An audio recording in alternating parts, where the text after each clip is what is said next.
Okay, I might get started. Thanks again for joining us tonight for the Refugee and Asylum Seeker Applicant Information Session. I'd like to begin this webinar by acknowledging the traditional owners of the land I'm joining you from today, and that is the Wurundjeri people of the Kulin Nation, and I pay my respects to the elders past and present, and I extend that respect to any Aboriginal and Torres Strait Islander peoples here today.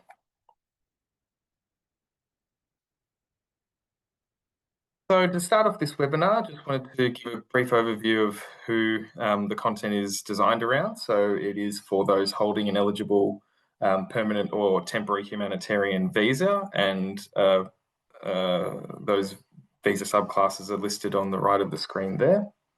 It's also for those holding a bridging visa who are awaiting the outcome of a humanitarian visa process. Those formerly on a humanitarian visa or those supporting refugee or asylum seeker applicants. So if that's you, thanks so much for joining us.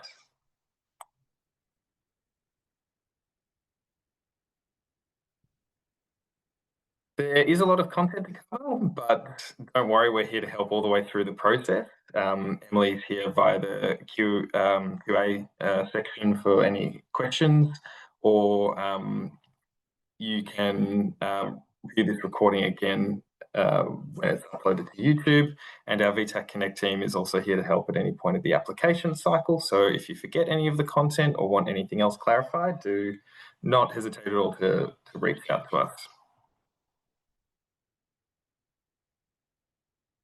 Okay, so we'll cover the course options and fee types for your residency based on your residency status, the registration and course application process, including the preference list, and course requirements will be covered. We'll briefly touch on pathway options as well as something for you to consider as a part of the application process. We will cover the equity schemes and scholarships process, which includes the SEAS Special Entry Access Scheme application, including how to apply with an eligible humanitarian visa. We will touch on the scholarships process as well and how to approach the scholarships application for financial assistance, and wrapping all that up by submitting the application for both of those. So to start things off, we have some overview details about applying with a permanent residency visa. It's broken up here in this table based on current Year 12 applicants and any post-school applicants as well. So we have information for you both as a part of this presentation.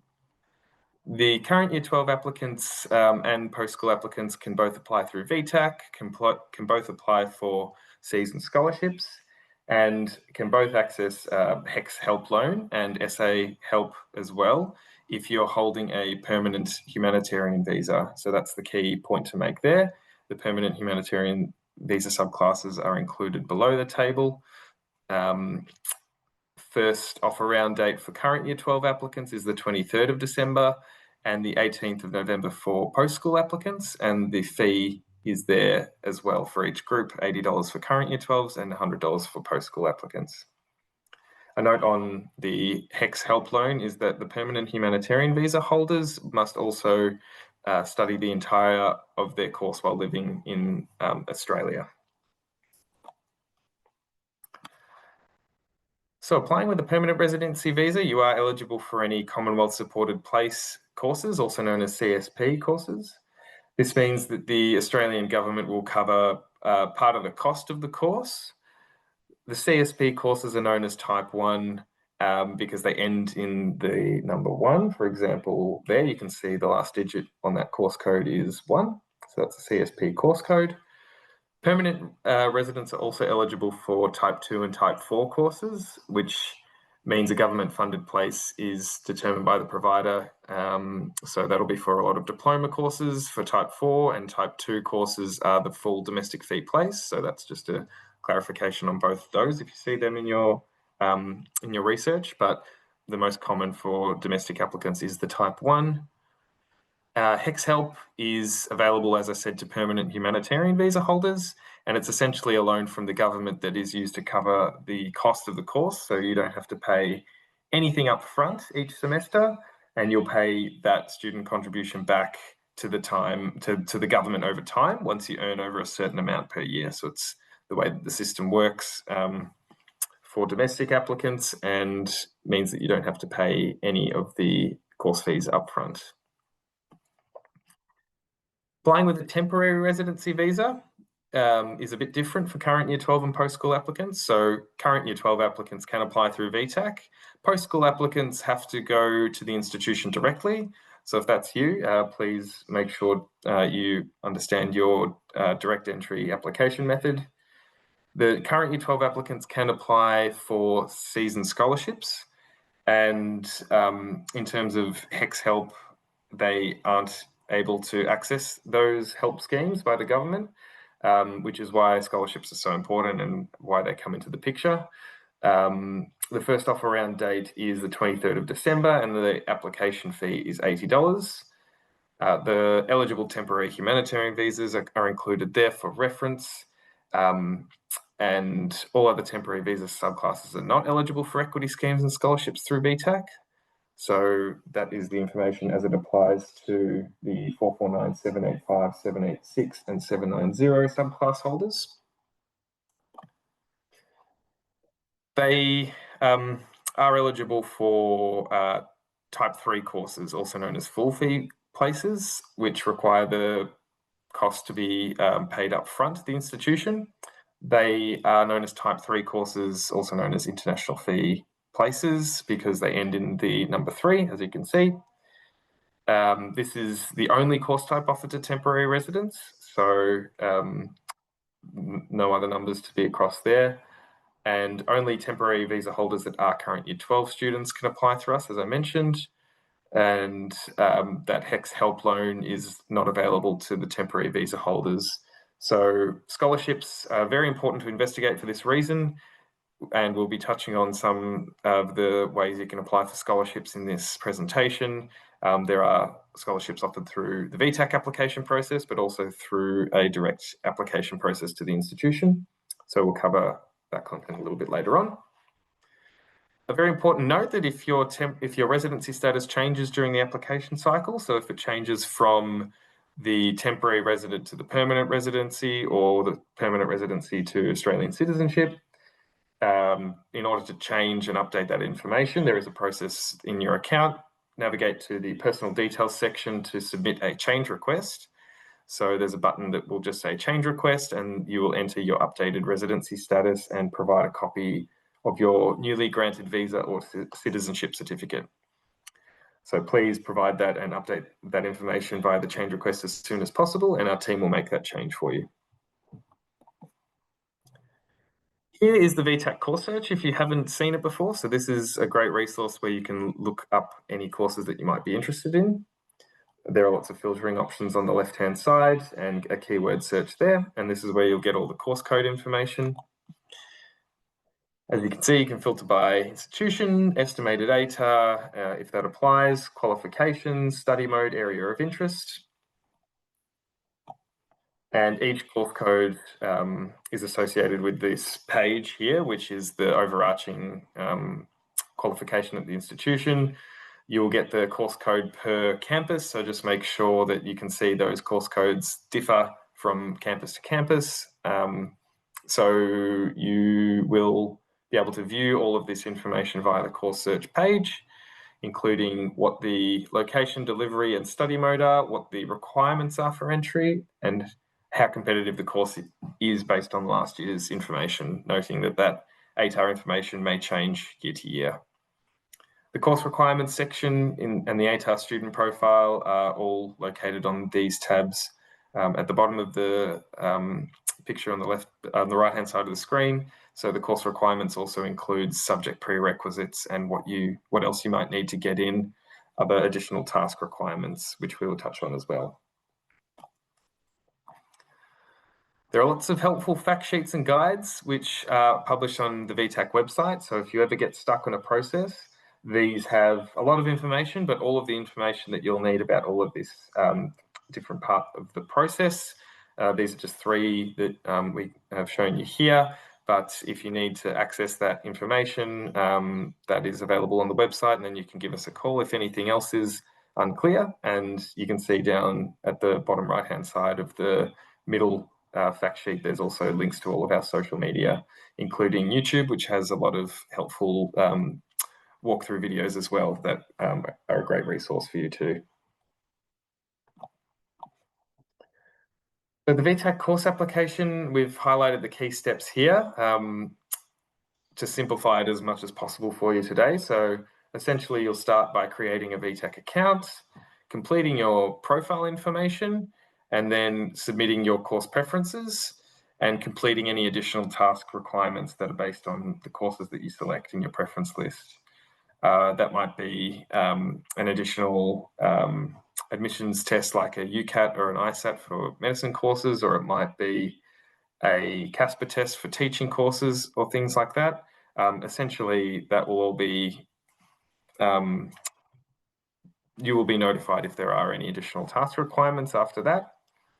So that's the sort of final step there before we will be talking about the equity schemes and scholarships application, which will be submitted separately to the course application. So that's sort of the next step after submitting your course preferences. Here are the steps for creating a VTAC account, clicking the login page at the top right-hand side of the website and clicking sign up now under the sign in button. You'll need your full name, personal email address, mobile number, and current education status. All of the fields will be prompted for you there through the process. The next step, once you're in the account, is completing your profile information. You'll need your unique student identifier number, which is your USI, and you can access that via the government website listed there. Your visa information is important to have on hand because you'll need to input that information as a part of the citizenship and residency section of the personal details.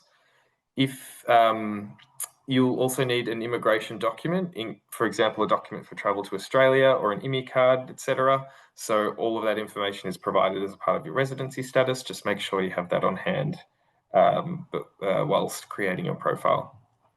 There are some other personal details that are captured, pretty standard personal information that's included as a part of most online accounts, such as your residential postal address and residential address, as well as your contact information, and some additional fields like primary language spoken at home that will also be considered for equity schemes and scholarships, which we'll get into a little bit later on.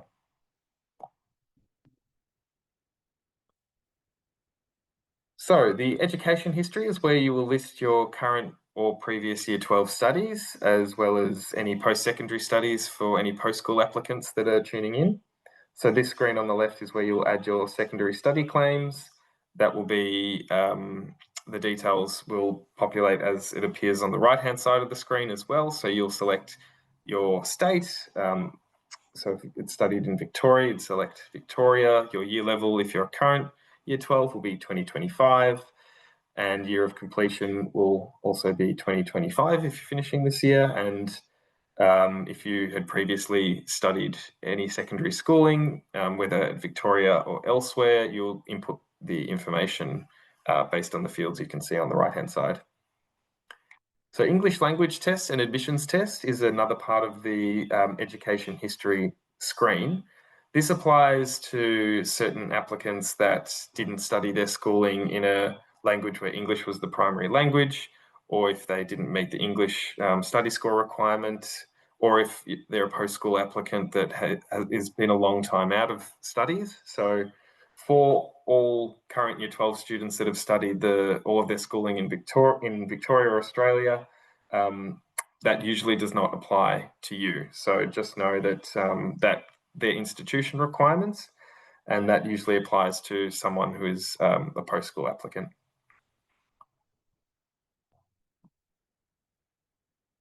Here's a little bit more information about that. The secondary study claims, we've covered inputting that as both a current Year 12 student and a previous Year 12 student.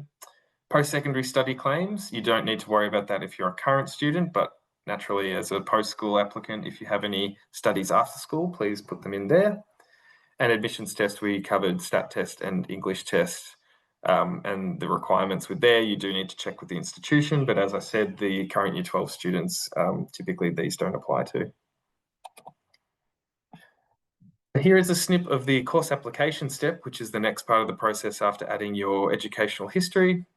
You will select any institution or qualification filters and apply the filters to select from a list of courses to add to your preferences. If you have the course code from the course search screen that I showed you earlier, you'll be able to put in that course code straight into the search bar that will appear after applying the filter, and you can input those course codes directly in, so you can make sure that you get the campus right, you get the institution and everything right. But once you add that course code, you'll be able to see all of the information like it's displayed at the bottom of the screen there. So preference, code, course name, qualification, etc. will all be visible, and then you can submit that course preference and pay for the application fee once you've inputted at least one course, but you can list up to 8 course preferences, which we recommend. If you exit with saving, you can come back and submit your preferences later, but just know that your application must be submitted and paid in order for it to be considered. So you'll get a pop-up on the screen if you're exiting without save. So that'll give you a warning, but it's always good to just go through the application process, submit your course preferences as early as possible. That way you lock in the lowest fee and you can move on to the next part of the process, being the equity schemes and scholarships fees application. So course preference selection, as I mentioned, you can list up to 8 courses. It's important to put them in the order that you'd like to get into. So number 1 is your dream course. You essentially will be considered for each course, and then you'll be made an offer for the one that's highest on your preference list. So if you're made an offer for course preference number 3, you will be considered for course preferences 1 and 2 in the remaining rounds, which is why our advice is to list the course preferences in your wish list order. So even if you haven't decided on what that order is, just get something in now, submit and pay to lock in the fee, and then you can change your preferences a little bit later on once you've made that decision. Supplementary offers is something that you'll be opted in for. You can opt out of that if you would like, but it's good to stay considered for them because you'll be considered for offers outside of your preference list. Submission and payment is the next part of the process, and you can also elect an authorised nominee, which is an authorised contact person that can speak to VTAC about the details of your application if needed. So if you need some extra support from a family member, a friend, a guardian, or a careers practitioner, you can input their details there, and then they can call us up and get some specific advice. Okay, so some additional requirements for what to check may apply depend on the courses that you select. There's the nursing and midwifery English declaration form, CASPER test requirement, other selection task requirement like an interview audition folio. So all of these requirements are only based on if you select a course that has this as a requirement. So these will show in your account as an additional task requirement. So just keep an eye out for any emails and any pop-ups on your account homepage for inputting this information. The subject prerequisite requirements are also listed in, for example, in the same way as it is here. So if it's a study score requirement, it'll be shown on the course search page. And as I said, stat test and English language tests may need to be checked with the institution. So in terms of study score requirements, stat tests and English language tests, they're not actively informed to applicants via email, so just double check them on the course page. But all of the above additional task requirements are, so you'll be able to view them in your account. So I already touched on this a little bit, but this is a bit of a more detailed way to approach your course preferences. So your top 3, you can see they're the dream courses that you want to get into the most. Preferences 4 to 6 are other courses that interest you, and 7 and 8 can be pathway courses. So really, if you haven't decided on all courses in your preference list, you should still go ahead and submit your course preferences. As I said, that way you can access the next steps of the application. But once you make your final decisions about your course preferences, be sure to list them in the order that you'd like to get into, like this slide demonstrates here. That way you'll be considered for the courses that you want to get into the most, and any courses below what you've been made an offer for, theoretically you won't prefer over what you've been made an offer for. So really important to have a good think about that and discuss with your careers practitioner if you're a current student about selecting those courses in order. Pathway options are really important. They can be stepping stones into your higher preferences. They are usually less competitive than your dream courses. So they can be an actual lower qualification. If you're not eligible for bachelor's degrees, so a certificate for diploma, advanced diploma, that can be a stepping stone into the bachelor course level. So it's always important to list pathway options down your preference list. So if you're not made an offer for your dream courses, you will be considered for those stepping stones into that dream course. It's important to contact the institution if the pathway advice is not super clear on the course page, because they will be able to advise you on whether it's a bachelor's degree at another institution where you just need to get your marks up to transfer into their course, or whether it's another course at the same institution. They will be a really helpful resource on selecting those pathway options for you. Always remember to know the requirements on the courses on your preference list, otherwise you may not be considered for them. Check the course search and refer to the institution if anything's unclear. Keep an eye out on your inbox for emails from VTAC for specific course requirements and helpful updates along the way. Here's the contact number for the VTAC Connect team.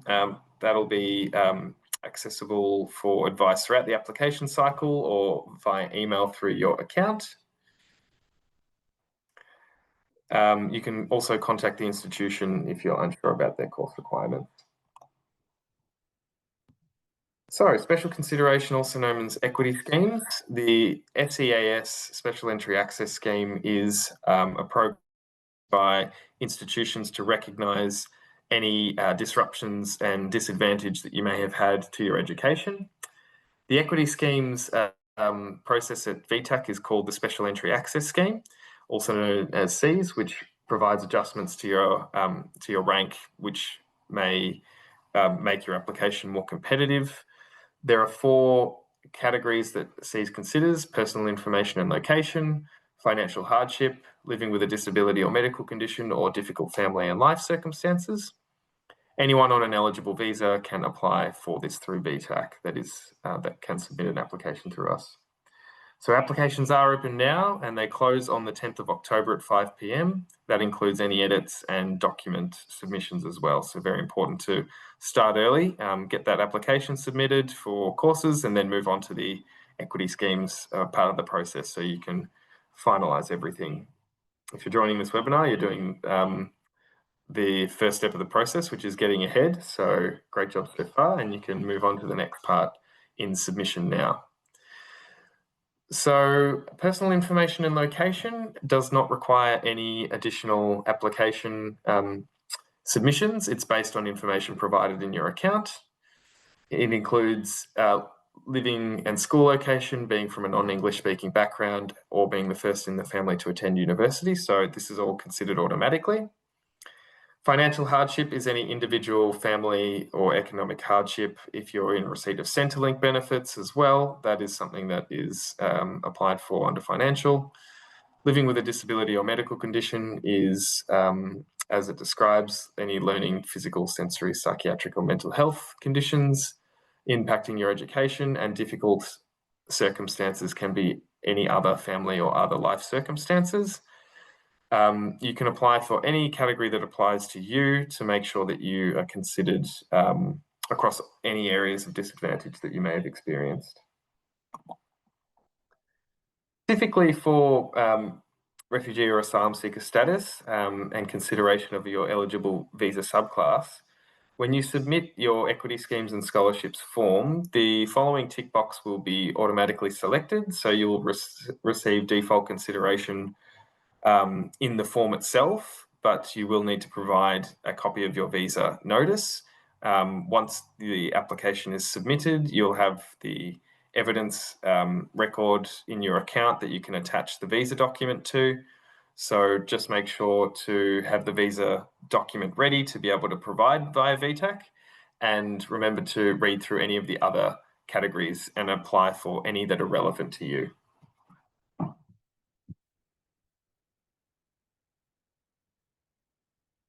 So here's a little bit more about category 1, personal information and location. No documentations required. This is the providing evidence table that's on our website that has a list of all of the different document requirements. The C's documentation for category 3 would require a statement of support from a medical practitioner. So this is something that needs to include the medical diagnosis and the impact on your education. If you are applying for disadvantaged financial background and you or your family receives a Centrelink payment, you need to provide your Centrelink statement. If you receive them yourself, you can provide your CRN. If your family receives them, please provide the payment statements that are no older than May of the current year.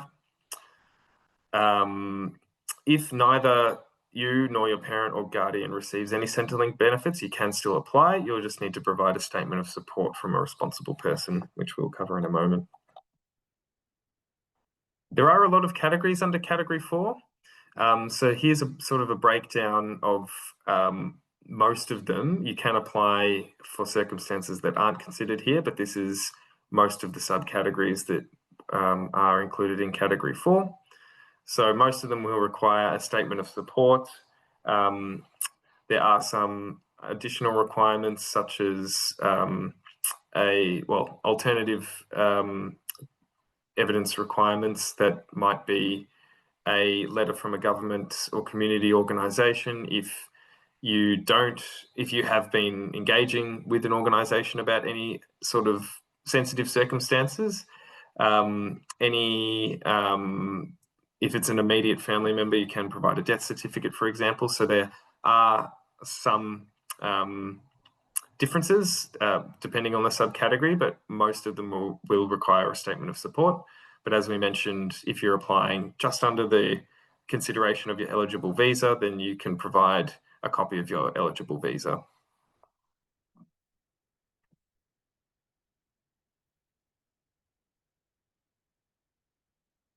Okay, so we've already covered most of this information. It's just rehashing the document requirements based on the categories and the subcategories. A responsible person is the key thing to call out here, is someone who will need to provide the statement of support if that's ever mentioned. So statement of support provided by a responsible person who is above the age of 21, aware of the circumstances and not related to you by birth, marriage, de facto or other personal relationship, and does not live with you. So that is the criteria of a responsible person. If it's for medical circumstances, that needs to be a medical practitioner that also meets those 4 points there. So just keep that in mind when you're seeking the documents required for your application. So this is the recommended way to provide a statement of support. It's via the online process. You can request an online statement of support to be sent to the responsible person by email, just by inputting their details here and clicking submit on the document evidence record. So that is the way that they will receive an email with the login details, and they'll provide all of that online. Here is where you will access that. This is the providing evidence screen on the VTAC account, which you will be sort of pushed through after submitting your application. You can click upload and either send the online version, which is the automated online process that gets sent to the responsible person by email, or you can download a PDF of the form via the link that is highlighted in the yellow bubble on the right there. So that's a PDF hard copy form if that's requested from your responsible person.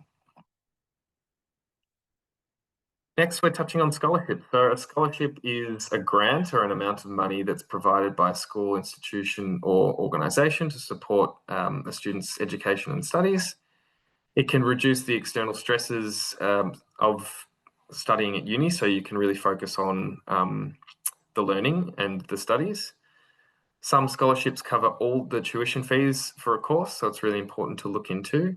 Both permanent and temporary humanitarian visa holders can apply for scholarships. Because temporary visa holders do not qualify for the HECS help loan, it's crucial to research and apply for scholarships that you may be eligible for. Scholarships are offered through VTAC and some are offered direct, so that's important to check off. We'll touch on that a little bit more in a moment. And always important to remember that the scholarships are not just for academic results. All of these circumstances that we've covered under Cs, those four overarching categories, they can apply for equity-based scholarships as well. So really important to remember that it's not just based on results, although merit-based scholarships are also available.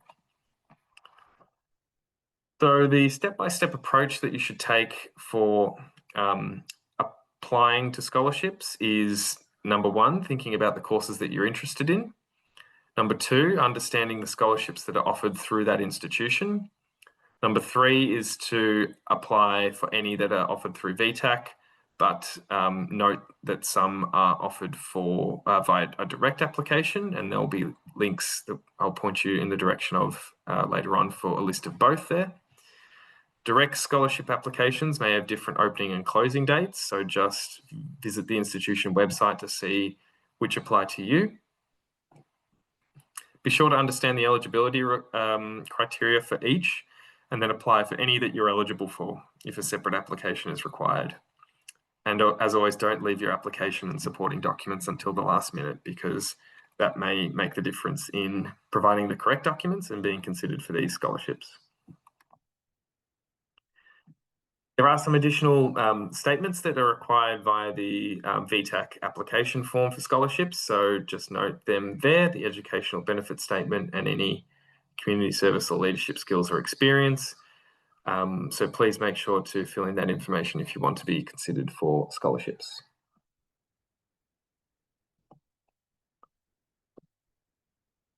Okay, so overarching tips for the equity schemes and scholarships application. It is a combined application, so you only need to provide information and documents once to be considered for both equity schemes and scholarships through VTAC. Any documentation requirements, keep an eye out on your inbox for emails from VTAC and look for any pop-up notifications when completing the form itself. Be sure to finalise any application details and provide all documents by October 10 at 5 p.m. and contact the institution about if you're unsure about their specific scholarship requirements. Remember that some scholarships are offered through VTAC, many others are offered via direct application, and you can visit the Refugee and Asylum Seeker landing page on the VTAC website for more information, or review any of the recorded content and slides from here if you want to revisit the information. This landing page is accessible and relevant to anyone attending today. It has helpful resources for any of the eligible visa subclass holders. So you can access it by clicking on all guides and then the refugee and asylum seekers tile there on the left-hand side. You'll be able to look at information for temporary and permanent visa holders, cover a lot of the content that we've discussed today, and there'll be links to direct and VTAC scholarships via that page as well. So here are some key dates to note down as a current Year 12 applicant. The 29th of September is the application closing date, so be sure to finalise your course applications by then. You should be on your way to submitting that now to lock in the lowest fee and get ahead of your Cs application, which closes on the 10th of October at 5 p.m. 11th of December is a bit of a break for studying, completing your final studies and sitting your exams. The 11th of December is the next VTAC date to be across, which is when the results in ATAR are released. The change of preference closes a couple of days after that on the 13th for consideration on offers for the 23rd of December at 10 a.m. So that's the main offer round for current students. And then there'll be a change of preference closing at 4 p.m. on that same day for the next offer round on the 13th of January. There are further offer rounds throughout January and February, so visit the VTAC website for a full list of dates. For post-school applicants on the 29th of September, the timely applications close just the same for you. The 10th of October is also the same closing date for the equity schemes and scholarships. The 27th of October is when the change of preference closes for the early offer round on the 18th of November, which is for post-school applicants only. The change of preference will reopen after that time and will close again on the 8th of December for offers out on the 13th of January. Again, further full list of dates and further offer rounds in January and February are available on our website. So a final piece of advice is to get ahead of your submissions and don't leave it to the last minute, including for both course applications and equity schemes and scholarships. As you probably know, they're all open now and you can go ahead and get your submissions in and start completing any other additional requirements or the equity schemes and document requirements as well. The equity schemes may have direct deadlines that are different to the VTAC deadlines, so be sure to be across any of them. Remember to save those dates in your calendar. Take a look at the VTAC website as well and note down any that are relevant to you. We are always available via phone on the number on the screen here, 0399261020, or via email through your account. We'd love to get in touch and help you in any way that we can at VTAC Connect with any of the things we've discussed today. And the institution is always available for course advice and direct scholarship information. So that concludes the presentation today. Thank you all for attending. I hope this information was helpful. Be sure to follow us on the socials for any more helpful content. If you're a student at a school, you can always speak to your careers practitioner as well for additional support, and visit our VTAC website for any more general information. Thanks to everyone again, and enjoy the rest of your night.